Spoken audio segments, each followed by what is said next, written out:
I'm really stunned to see so many of you here so early in the morning. So thanks so much for coming.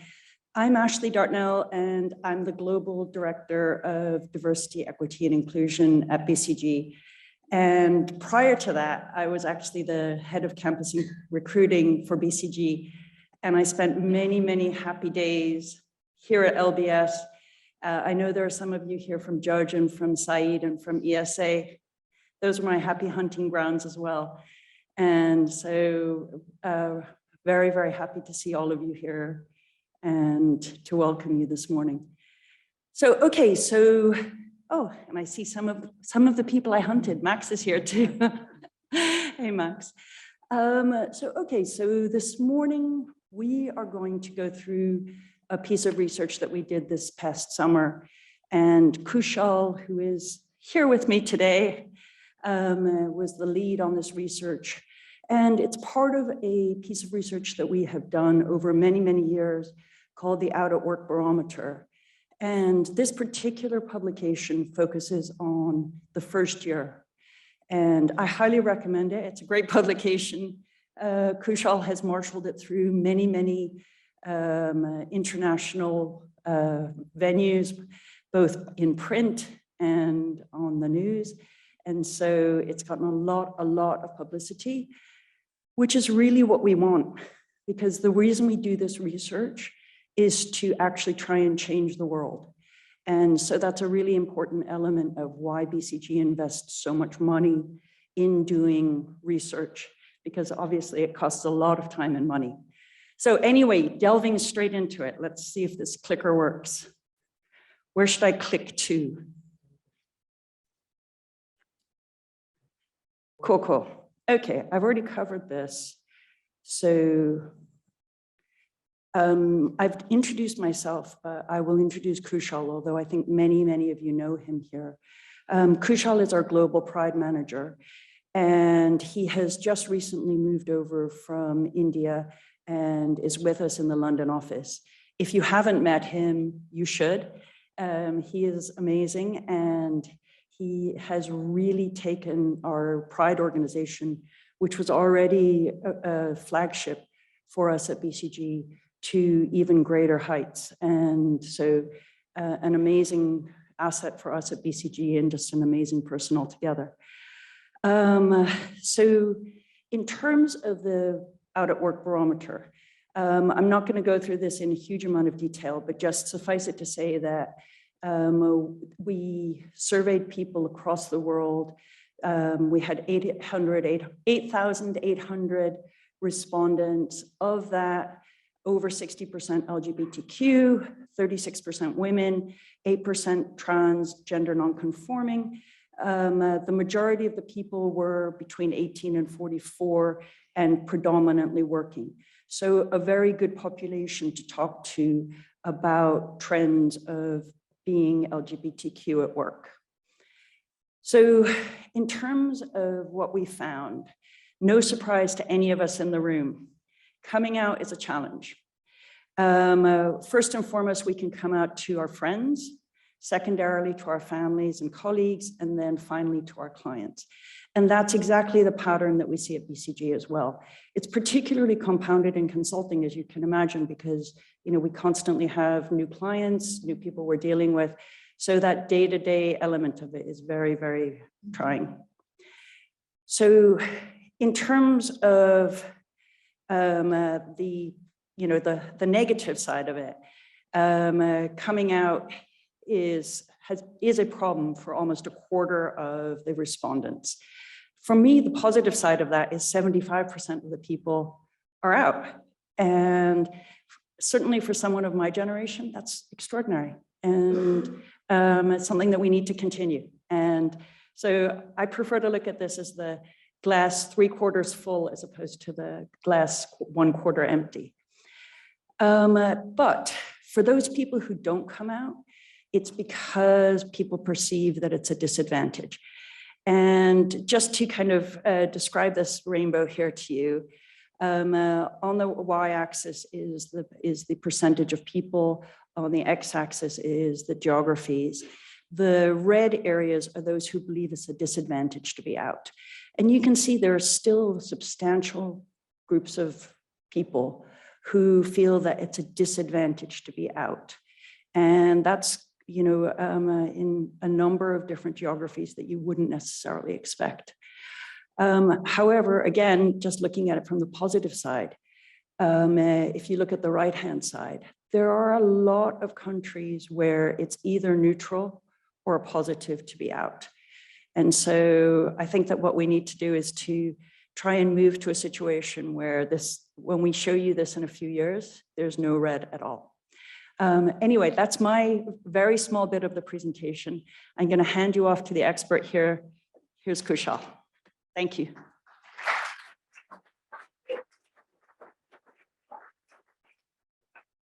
Thanks so much, Ashley. Am I audible? Sound check? Yep, great. So, thanks so much, Ashley. Just sort of carrying on the conversation. It's also a question, we often talk about coming out, right? So what we actually did is, we always believe coming out is an advantage as well. It's important to people. We also believe it's important to put data behind this. So we actually tried to figure out what is the impact of coming out. And, without getting into the numbers here itself, it's a fairly detailed slide. What we saw is actually LGBTQ individuals who are out tend to be more comfortable to speak up at the workplace. They feel themselves more themselves at work, and they also have closer friendships at work. And we also know from other BCG pieces of research that we've done before that this has a significant impact on talent retention as well. So even from a broader organization's perspective, being out can actually help the organization and individuals as well. We then looked at what are the patterns of coming out. And one of the most interesting findings that we had is, we realized 70% of people come out in year one itself. And the critical thing is, if you sort of miss that 1 year window, high chances are if you haven't come out by the end of year one, you just won't come out at all. So what you see on the slide here is of the 30% who haven't come out in year one, 20%, that's overall a 60% probability there is that you just won't come out at all, which ends up being a lose-lose situation for the individual as well as the organizations as well. Another, we know the importance of year one, a quick check on, what is it that companies can actually do to facilitate and build and leverage this insight. So there's 5 things. So starting with foundation, so very important for organizations to have the right HR policies and infrastructure in place to build the right environment. The second thing is recruiting, which is, events like this, where there's targeted recruiting of LGBTQ folks, and that is complemented by the right processes in place for people who may not want to be more broadly out in the recruiting process. The third thing is onboarding. So actually anyone who sort of joins the organization typically goes through a mandatory training in week 1, making sure that the right narrative is set and expectations are set on, LGBTQ D&I from day one itself, so employees know how to engage with the topic. The fourth thing is allyship and day-to-day environment. So, often DE&I is thought of as broad chunks of policies like HR policies, etc., which is important. But it's important to also recognize another dimension of DE&I, which is the day-to-day lived experience of people. So, at BCG, we have something called 1,000 daily touch points. That's a concept we use, which believes that every single interaction that an LGBTQ person has with another colleague or a vendor or a client needs to reinforce the idea of inclusion, be it through using the right pronouns, the right gender-sensitive language, having the right sense of humor, etc. And lastly, continued engagement. We do often see a spike in communication during Pride Month, which is fine, but it's important to realize that there has to be continuous daily engagement from all the right levels of leadership to make sure that companies are really doing and going the extra mile in covering their E&I agendas. So that's it. That's a broad thematic presentation of our findings. I'd strongly encourage, you read the report online. It's available on our website. We'll now move on to the panel discussion and discuss this more in detail. Thanks very much.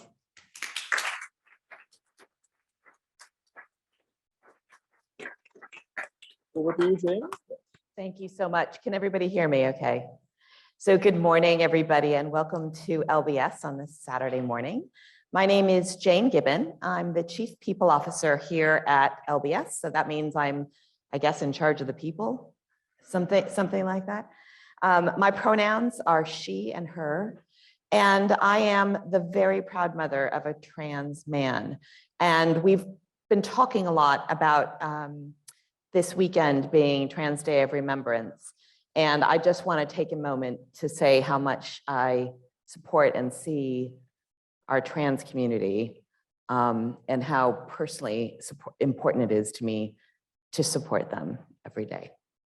So I'm so pleased to be joined on the panel today by three amazing individuals. And here's a secret from an HR person. The fun stuff in the CV is the stuff at the end. So I've pulled out your fun bits. So Tuvia Borak is the Global Head of Policy and Documentation for Global Markets Division at Goldman Sachs. He is also the firm-wide sponsor for Goldman Sachs Make Things Possible Pride Academy for LGBT+ talent. He is also the co-founder and CEO of the P3 Network, which is a UK-based not-for-profit organization that provides support, advocacy, and role models for non-traditional and LGBT+ families. Outside of work, Tuvia is an avid Ironman triathlete and a proud single dad. So I wonder how you balance your time. I have to be really honest. And next to Tuvia is Natanya Clixby, who is a derivatives and structured finance lawyer at Sidley Austin, LLP. She sits on the Law Society's LGBT+ lawyers division, where she focuses on bi and trans inclusion in the legal profession. She's also the co-founder and co-chair of the London Bisexual Network. Give us a fun fact. Yeah. I used to be a goat herder. I was a goat herder for a year. Goat herder. I can't believe you didn't have that on your CV. I know, I should do. Yeah. And you've had a chance to meet Kushal, who is our Global Pride at BCG sponsor, and a huge thanks to BCG this morning. So what I'd like to do is to start with a common understanding of coming out at work, and Tuvia has excluded himself from this because he says it's been so long that he can't quite remember.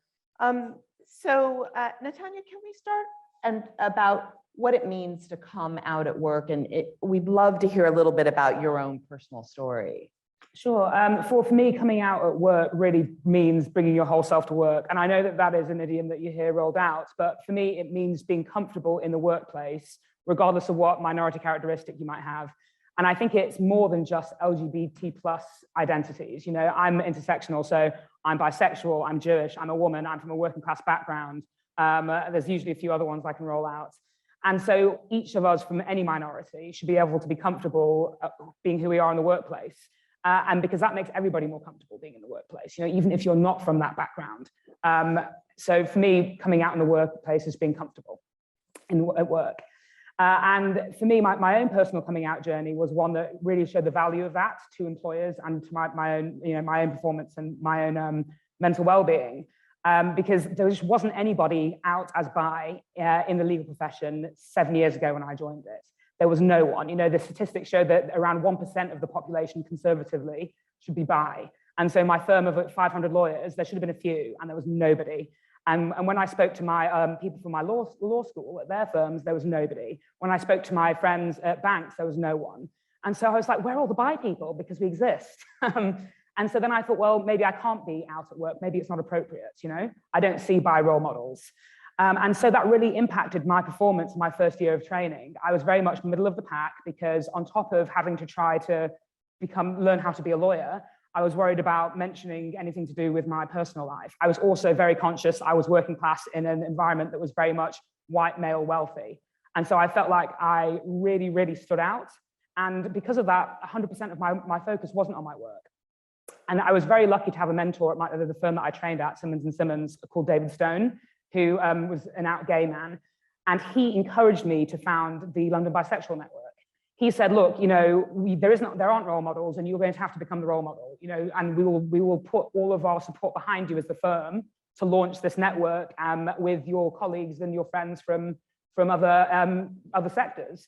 And so I launched that just at the end of my first year. So I just made it into your first year coming out statistics. And that immediately outed me to everybody in the firm because the firm hosted this event. We had Damien Gabile speak on an inaugural panel who I know spoke yesterday, and then all of a sudden, everybody in the whole firm knew I was bi. And everybody was very accepting of it. You know, there was no problem. It was in my head that there was an issue with being out as bi. And because I knew they supported that part of my identity, I was also more comfortable about being from a working class background, about being from an ethnic minority, about all the other intersectional identities I had, because I knew there were people backing me. And the translation to my performance was that I went from the middle of the pack to top of my peer group, pretty much overnight. All of my reviews were excellent, and that continued for the rest of my career, because I was able to, when I did leave the firm and go anywhere else, plug straight into a network that supported me.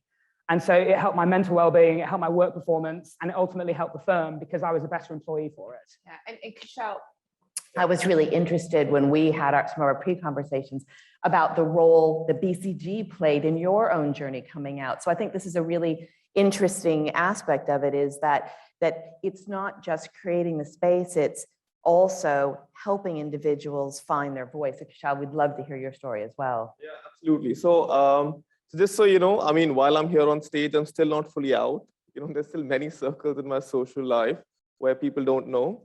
So I think BCG specifically has played a very, very important role. So before I took on the role as Global Pride Manager, I was a management consultant based in India, in Mumbai.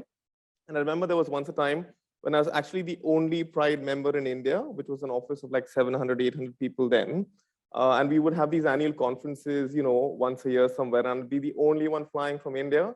And I'd be in this sea of, you know, people from all over the world. And, you know, I'm from a country with 1 billion people and just one person coming. So I was out at that time only to the Pride network. And I think that was a great platform for me just to sort of be in a safe space where I'm just with other Pride members who identify as LGBTQ. So, you know, 700 people in BCG India I didn't know, but there was this network of 300 people globally who identified as LGBTQ who knew. That's how I started my journey. But I think over the years, I mean, if you just sort of fast forward now, when I'm the Global Pride Manager, like BCG has been part of my journey in every single step of the way. So, you know, when I sort of came out to my family as well, it was literally like 2 days before a Pride conference. And the way I sort of positioned it to my mother was like, hey, look at this. You know, I'm working at a company where they're actually flying us to a different country, where the CEO is going to fly all the way from New York just to come and talk to us and tell us how important LGBTQ diversity, equity, inclusion is. And I mean, you know, the context that I come from, like, it's very important to sort of portray these things as victories, because like, I mean, in my culture, it's not accepted as a usual form of identity. It needs to be presented as a victory. So like, you know, through all of these things, just the fact that I had the psychological safety to know that if something were to happen at home, I would have a safety net at work. And one personal fact also is that when I came out to my family, I was really worried I'd be thrown out of the house, you know, because like, I've actually had cousins who've gotten tattoos and they were thrown out of the house for a few days. So I was like, you know, here I am coming out as, you know, gay, what is going to happen? So I think just having the psychological safety that the firm will have my back no matter what happens, played a huge role. And I found great mentors in BCG as well, like, which led me actually to apply for this role. So when I applied for this role as Global Pride Manager, once again, I wasn't out, but just the fact that BCG had played such a profound impact to help create that island of inclusion where, you know, I came out to various colleagues, I came out to my family in this very secluded space. I finally felt ready to sort of take the plunge and come out more broadly. And I think BCG provided me the platform through this role and then through the various initiatives that I'm now rolling out. So yeah, it's really been a great journey, and like, it really wouldn't have been possible had I not had an employer which was as supportive. So yeah, and I think for those of us allies, really realizing that we're going to lose out on great talent if we're not creating the right spaces. I think the other thing that I heard yesterday was people talking about intersectionality and the fact that sometimes when you come out as one thing, all the other things that you are fall away. So you're not brilliant, you're not smart anymore, you're just the person in that box. So I'd love to hear some thoughts about intersectionality in the workplace as well. Yeah, look, I think I'm not a big advocate of talking about identity as somebody being LGBTQ+ or somebody being BAME or, you know, someone being from a socioeconomic perspective. I'm all about talking about authenticity, because the minute we talk about someone just being their authentic self, and if that's where the dialogue is, that means we're going to recognize an individual and every individual for whoever they are and whatever they identify as. And so where I find some organizations sometimes trip up is they say, look, we're all about supporting, let's say, the LGBTQ plus community. You identify as LGBTQ plus. I know what that means. I can put you into a box. I understand what the LGBTQ plus journey looks like. And that's it.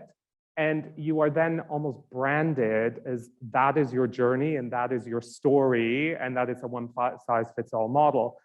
And in fact, as much as I am, a very open gay man, my biggest identity right now is being a single parent. And that's my biggest diversity challenge, so to speak, is being male and a parent and all the heteronormative biases that come with that. So I think looking at the fact that we do have intersectionality, I would just, suggest as you think about your own identity or anyone that you talk to, just approach people as whoever they are as an individual, rather than thinking that you need to put them into some box or into some network. Now, Natanya, you've already spoken a little bit about how intersectionality is played out in your career. I wonder, did you feel like once you came out as bi, that people wanted to put you in that container because it was easier for them? And how did you help people navigate their way out of that? Yes, I completely agree with Tivia on that point. They do want to put you in a box, but I think because I'm also visibly non-white and a woman, not only was I'm the bi one, so every time we want to talk about being bi, you're rolled out. I was also, any women's events I'm rolled out at, any ethnic minority event I'm rolled out at to do the spiel and say, I think what is very important for employers is to make sure that employees who are from minority backgrounds are given credit for doing this. It's something that we do on top of our day jobs. And so one thing I try to tell them is like, yes, I am bi. I do want to make sure I'm a visible role model, but I need you to also do the work. It can't just be me. I need to see this reflected in your policies. And I need to see you supporting all of the people who are trying to make the workplace more inclusive. So I'd really like now to move on. So we've got, as I said, amazing talent in this room. And for those of you who are in school right now and you're going to be going out to the job market, how can you tell if what's on the website and what you hear during the recruiting process is the lived experience? So I'd love to start with you, Kushal, if we could talk about how do you know from the outside, what are the real hallmarks of a truly inclusive and authentic workplace? Yeah, sure, absolutely.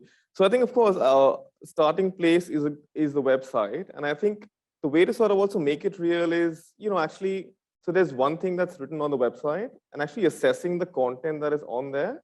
Because, a lot of time people sort of articulate support, which is one part of it. Is it backed by, 10, 15, 20, 50 things that they've done? That's a great start. Even if you look online, for example, like, is the firm doing research reports? Have they partnered with organizations which work in the LGBTQ space? There's various rankings available as well from the HRC, etc. How are they ranked in terms of their LGBTQ inclusion? And just reach out to the company. Like I get so many emails every day saying, hey, I'm LGBTQ. I want to know what it's like to be LGBTQ in a management consulting firm. Can you put me in touch with someone? And that's what we do. We put them in touch with someone locally. They can meet for coffee or they can do a Zoom call, etc. to actually make it real. And attend events like this. Like if you see a company which is here, right, which is sending delegates here, which is sponsoring events like this, which is presenting research and participating, I think all these things bring to life what the company really stands for. So I think while, if you just compare like 5 or 10 companies, the difference will become very clear. But I think the best way is just to reach out to people on LinkedIn, reach out to them on their email addresses, talk to people, find out what the lived experience of the company itself is, which also goes beyond merely the policies and the ratings on the website. It's an interesting one, right? I think looking at marketing blurbs and websites, it's no different than any of your CVs, right? You're just gonna try to upsell yourself as best you can. If you're speaking to any organization and talking to people and they tell you that there's never a problem, let me tell you now, run.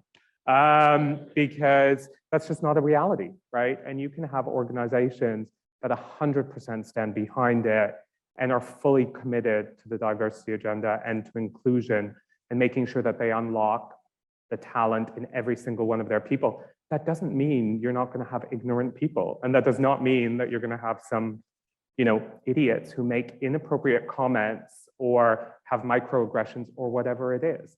That's going to be a reality, right? It's a lived reality for us in our community. It's a lived reality in every single community. Look, you can be straight and come across idiots who make stupid comments, right? So don't ever expect anything to be perfect. I think what the key is, do you think there is a genuine intention? And what I actually love the most is those organizations that put up their hand and say, you know what, we've not gotten it right, but we genuinely want to try to make this better, and we are focused and committed to it. That actually tells me so much more about how good an organization is and where they want to invest in their people, because they're willing to have that honest conversation. The lived experience, as Kunal said, is key. Talk to lots of people. Different people will have different lived experiences, not necessarily because the organization is different, but also where they're coming from in their own journey and where they are in their lives. So, do your diligence, but don't take everything at face value. I agree with the internet. I agree with both of those, but I would also say another kind of the last kind of chance is an interview. So, for example, in my interview, I always ask us, do you have any questions about us? What is the firm's view of LGBT and plus inclusion and inclusion more generally? And in my interview for Sidley, I had a completely random white partner, male partner, and he was so excited to tell me about what they were doing to improve inclusion in the office. And if somebody who's an ally is not from any of those minority groups, wants to tell me all the things they're doing, that shows to me that the firm takes it seriously, because it's not just people from the community doing it, it's allies and it's senior allies. So make sure you ask the question in an interview as well. The allies is a key point, right? Stop trying to only talk to people who are LGBTQ+, because actually you need to hear it from the majority. And if you feel good talking to the majority, that's when you're going to feel comfortable there. You don't want to hear it from other people who look like you, sound like you, and might have the same experience.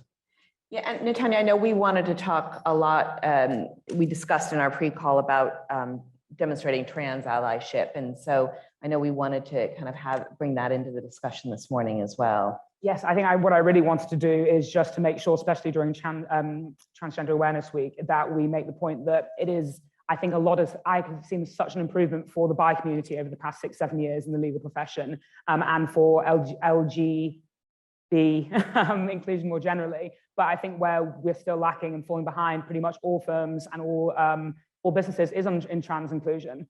And that's because the society at large is still 30-40 years behind where it is in inclusion for that group. And one of the things the Law Society has been doing is publishing, guides for firms to implement to help people transition in the workplace. And the reason it's so important to me is I'm the co-chair of the London Bisexual Network, and a lot of trans people identify as bi. So that is my community that I needed to educate myself about. I didn't know anything about the trans struggle up until about a couple of years ago.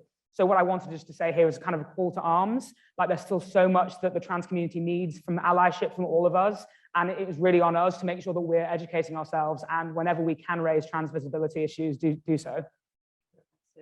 Absolutely. Vishal, I guess I'd really like to hear if an individual comes in an organization, it's not as inclusive as you expected. You did all your due diligence, you talked to people, you looked at the website, what should you do? Where should you start if it's not the way you wanted it to be or the way you expected it to be? I mean, so once again, I think they'll largely differ on the comfort level of the person, but I think everyone should feel empowered and should feel free to just approach the highest level possible. I wouldn't be surprised if something, if some negative experience happens, just, I don't know, email the head of the office of the country or the CEO of the firm, so typically firms have escalation mechanisms. So you start with your manager, your director, the head of your country office, etc. But I just feel whatever you're comfortable with, if there's a negative experience, every single person in the organization is obliged to support you in it. So whoever you feel comfortable to raise it to, you should raise it to. So I think that's one part of it, right? I also realize there's many people who may not be comfortable raising issues at all because they're not fully out. That becomes a sort of tricky situation. And that's where it really helps to have mentors in the organization who are seniors and who perhaps you're out to slightly, and maybe even if you're not out to more broadly. And that's why mentorship plays a huge role, which is why firms should really create spaces and role models where, to whom LGBTQ individuals can reach out to. So I think that would be my first sort of recommendation or suggestion in terms of what to do. And secondly, I mean, if you feel like you don't have a platform to sort of even voice that concern, it's worth considering whether that firm even deserves your talent, right? Like, you can always change organizations as well. There's many others who will have you instead. So yeah, that'll be my sort of recommendation. Do you get anything you want to add there from that? So, you've talked a lot about the formal, which, as an HR person is music to my ears, but we know that there's a lot of informal ways to address it. So I'd love to hear thoughts about that. Yeah, look, I don't know that I'd be as bullish or ever have the confidence to reach out. Well, maybe now it's slightly different where I am in my tenure, to reach out to the CEO or to our head and go, this doesn't work. I think one of the greatest things to do is find somebody that is more senior. There will always be somebody who is willing and prepared to listen and to amplify your voice and use them. There is absolutely nothing wrong with that. Case in point, I spend a lot of time sponsoring a lot of graduate programming into Goldman. I have my views on what I think graduates need. I also recognize that it's been some 24 or so years since I've entered the workforce. And so the world is a very, very different place. And if I think about it, actually, Natanya and I were on a panel together talking to graduates, and many, many years ago, and I had these students corner me afterwards asking me tips on how do they mask their mannerisms in an interview. How do they talk about the fact that they've had to repeat a year at uni because they tried taking their lives? How do they change, the sound of their voice, which, by the way, I hate the sound of my voice. I think I out myself every time I speak. So it resonated with me, and I thought, shit, I don't know if I'm allowed to say that. Anyway, shit. So many years on, right? People are still feeling the exact same way I felt when there were no networks, when corporates did not put on events like this, when people did not participate in prides. And I said, something needs to change. And it was only because I had that feedback loop that I said, well, we're going to launch the first ever LGBT internship into investment banking, right? And I love the fact that last year, despite the political climate, I went ahead and launched it in Poland as well. And we're continuing to expand that program next year into Poland. So that wouldn't have happened if it wasn't for people coming and telling me what the problem actually is, so I can help to do something with it. And so one of the biggest things that I say is, I know there's this big onus always put on organizations to affect change and to stand there and do things. I'm going to turn around and say, you have a part to play as well, because if you're not turning around and saying, look, this is what we need, and this is what matters, and this is what's missing, how is any organization ever supposed to change to be able to address what's the current need, right? We're on the inside, we're not going through the same lived experience that you're going through. So each one of you has an obligation as well to help drive that journey. And I'm just going to build on that for a second. I know I'm not a panelist, but I'm going to do it anyway. And that is, so I'm really, really pleased that at LBS in the last year, we've set up 3 new employee resource groups, our Pride at LBS Parents and Carers, and our Black Employees Network.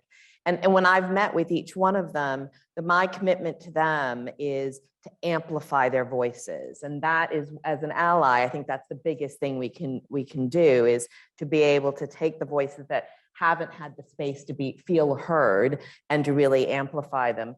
And I'm curious, Natanya, about how you've been able to amplify voices both inside and outside your firm.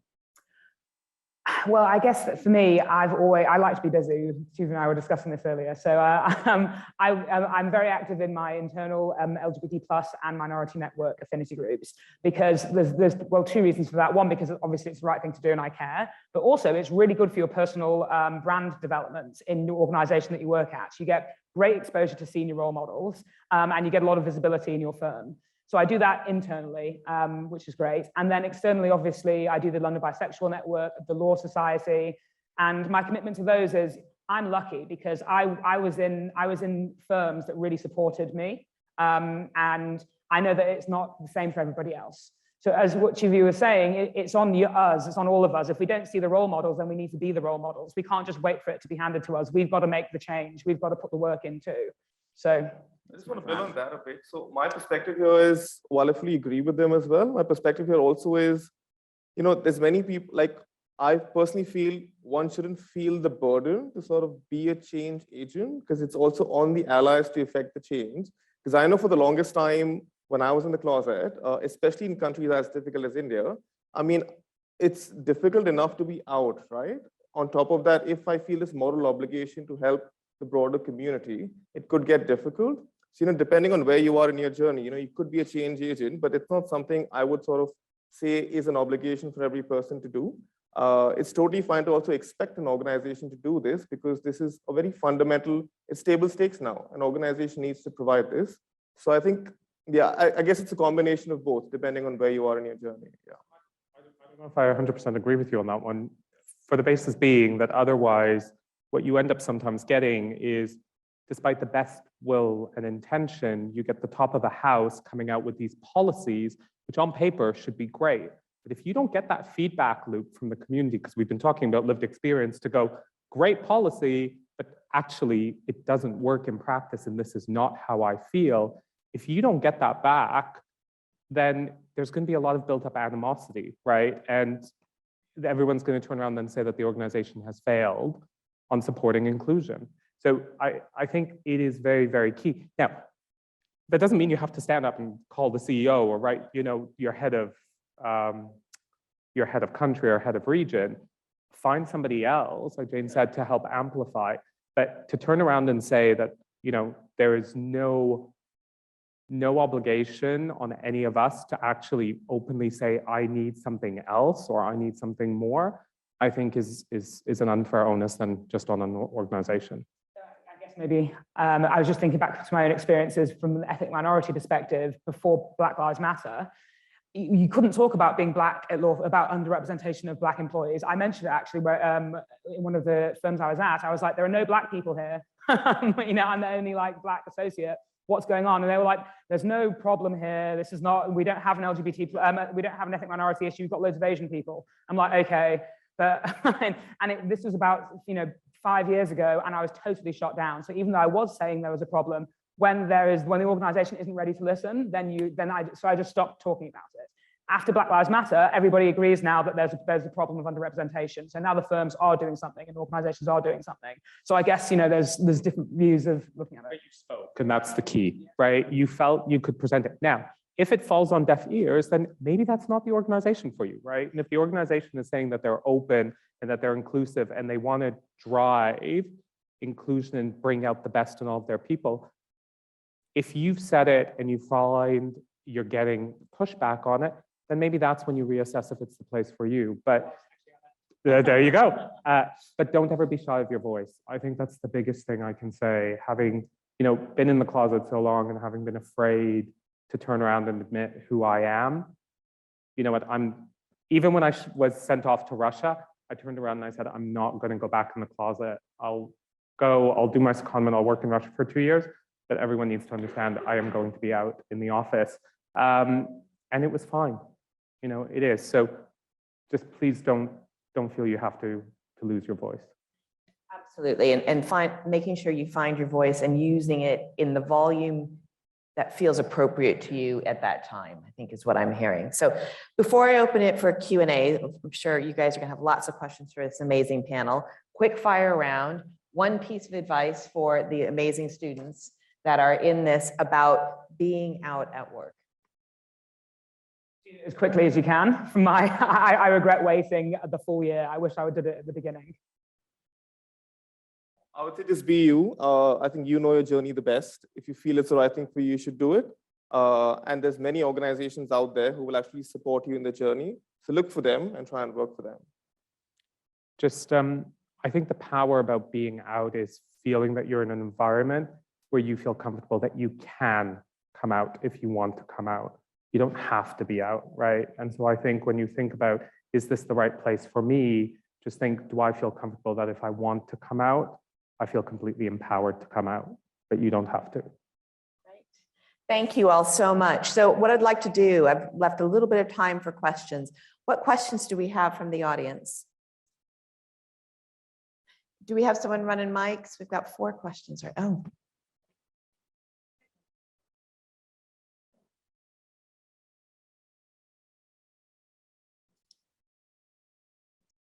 Can you hear me? Oh, yeah.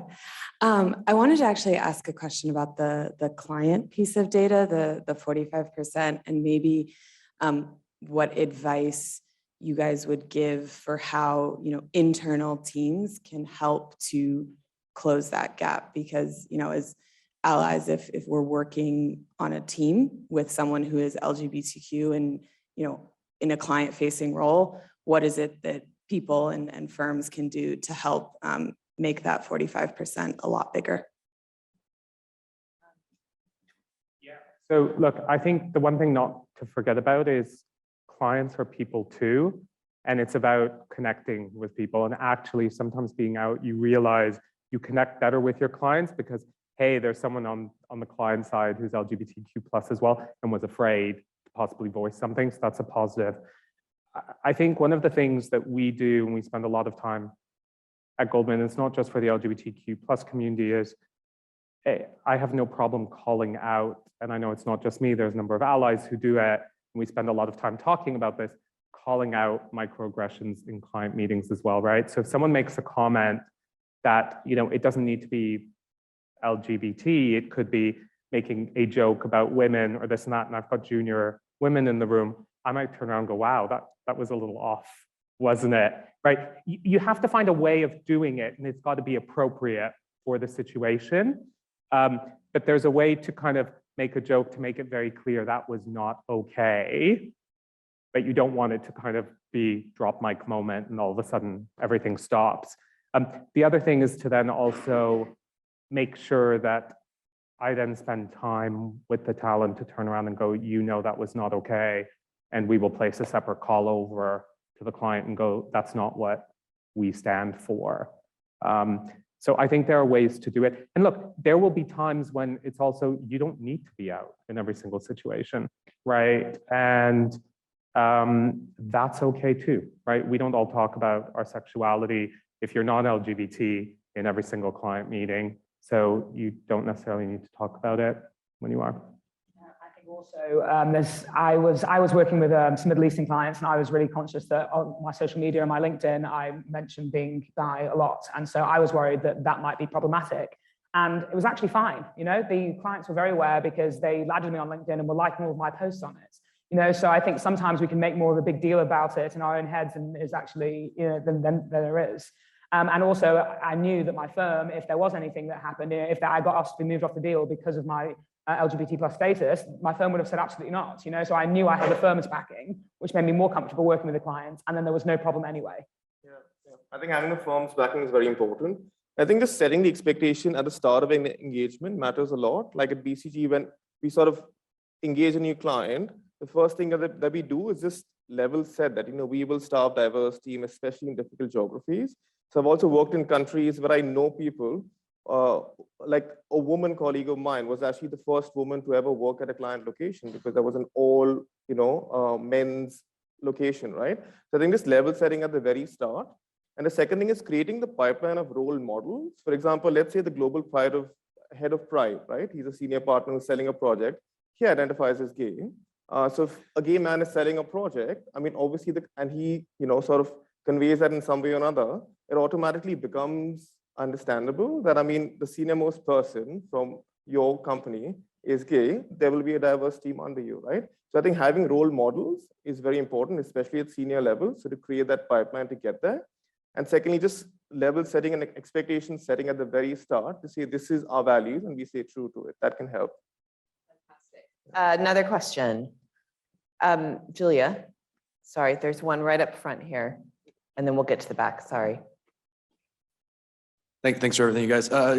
Question from more the company side. I work for a relatively small company in a very accepting community in a very accepting part of the world, who I think all of the top level executives would say do everything they possibly can, but honestly, nothing. There's zero done in inclusivity. et cetera. What in your mind would be like step one to push? I guess the number one thing I would say is the company should be clear that they're open to having the conversation. They need to create the space. The organization can't go around outing people, but they can say, we are an organization that accepts everybody regardless of who they are, and we want to have the conversation, so please come and have it with us. That's actually, when I was talking about the firm I trained at, that was an ally, a gay man, saying that we are open to you being, to supporting you as a bi person, but it was on me to make that happen as well. So I think that the number one step is making sure the organization is open to it. And number two is making sure that there is somebody who's willing to spearhead the initiative, because it has to be a grassroots up. I think it's more powerful when it's grassroots up than somebody senior saying, we're open and here's what I'm going to input onto your community, because they will get it wrong, like I think two of you are saying. I think the other thing you can sometimes do is turn around and say, look at what our clients are doing and look at what our clients are asking of us, right? Our clients are engaging in this, our clients are out there publicly doing that. If this is where our clients are at, we need to be mindful to that, because they might demand certain things from us.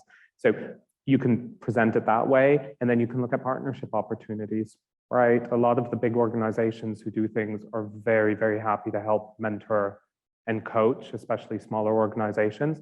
And there's tons of ways to end up collaborating, and that way end up, bringing some momentum into your organization.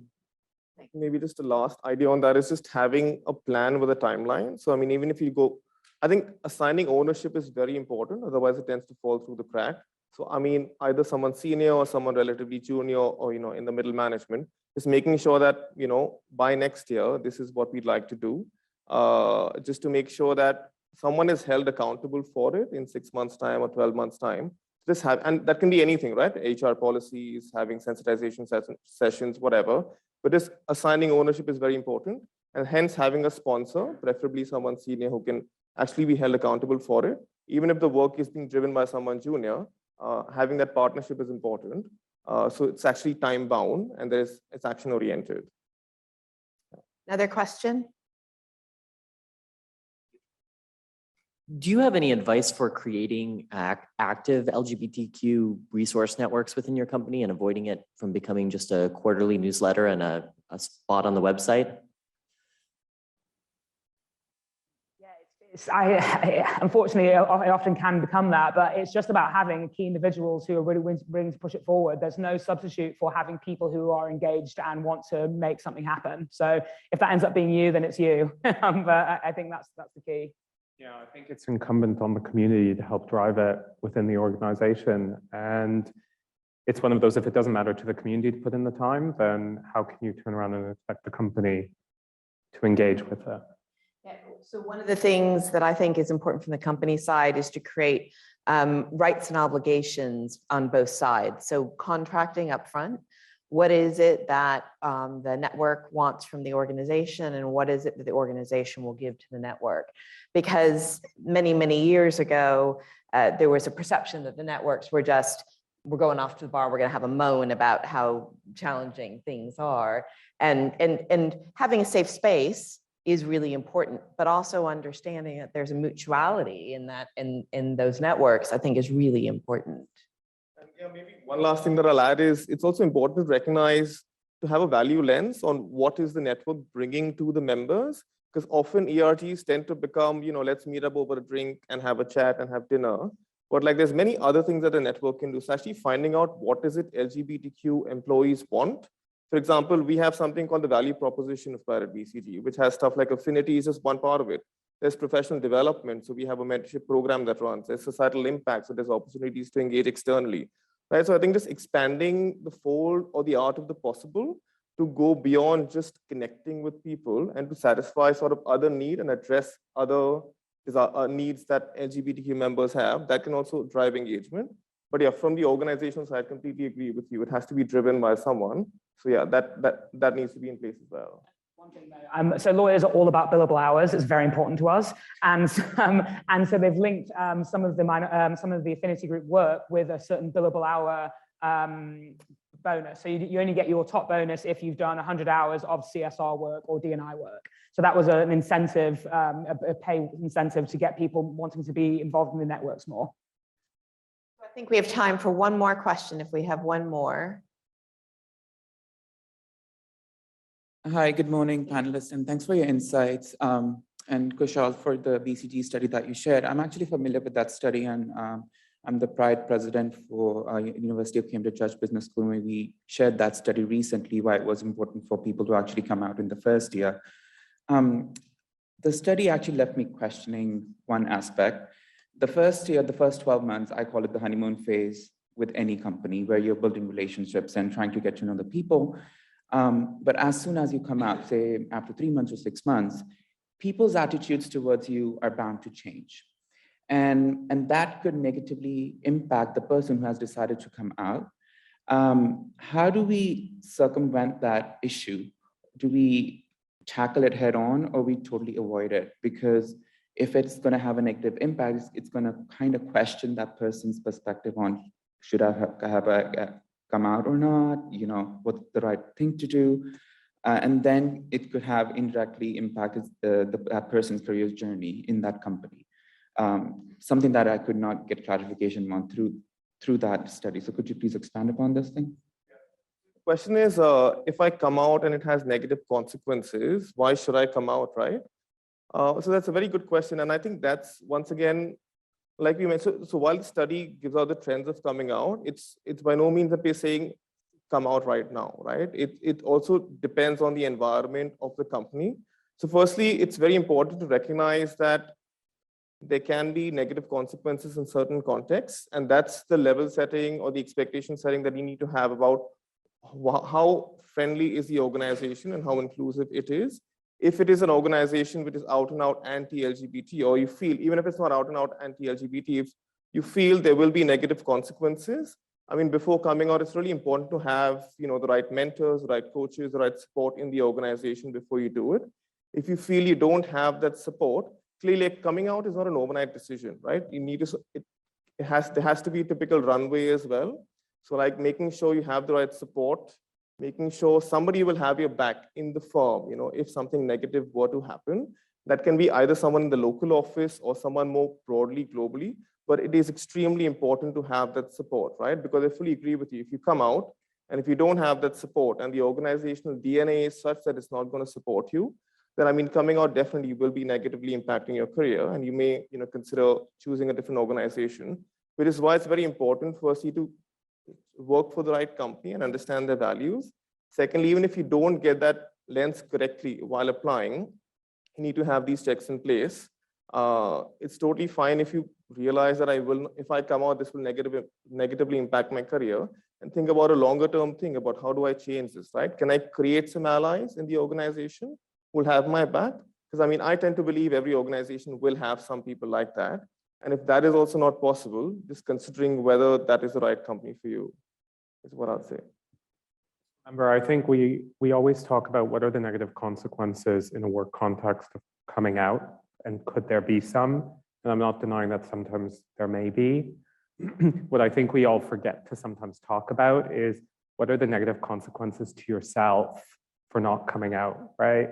Not just the mental health element, but if you're not willing to allow yourself to go ahead and do that, question whether you're actually still shaming yourself and keeping yourself in a box. And I think the long-term consequences of that are much worse. And the advantages to the employer to having people coming, being their authentic selves, bringing their best selves to work are, you know, we know are exponential. So please put your hands together and help me thank this wonderful panel.